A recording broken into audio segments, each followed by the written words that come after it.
অবশেষে অস্মিকার পাশে এসে দাঁড়ালেন অরিজিৎ সিং।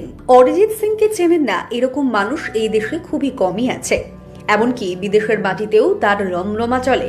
গানের জগতের একজন উজ্জ্বল নক্ষত্র হচ্ছেন অরিজিৎ সিং। তার গলার মধ্যে যেন আলাদাই একটা ম্যাজিক অনুভব করেন শ্রোতারা। এত বড় মাপের একজন গায়ক হয়েও তিনি একেবারে মাটির মানুষ, আর সেই কারণেই সকলের ভীষণ পছন্দের একজন অরিজিৎ সিং। বরাবরই মানুষের কল্যাণের কথা ভেবে এসেছেন তিনি, আবারও সেই কথা প্রমাণ করলেন। তার কথায় শ্রোতারাই তার কাছে ঈশ্বর, কারণ তিনি আজ যা কিছু সব এই শ্রোতাদের জন্যই। তবে এবারে একেবারে অন্য রকমের উদ্যোগ নিলেন অরিজিৎ সিং। রানাঘাট স্টেশনের কাছে স্বামী বিবেকানন্দ সরণির দাসপাড়ার বাসিন্দা শুভঙ্কর দাস ও লক্ষ্মী দাসের কথা ইতিমধ্যেই সবাই জানে।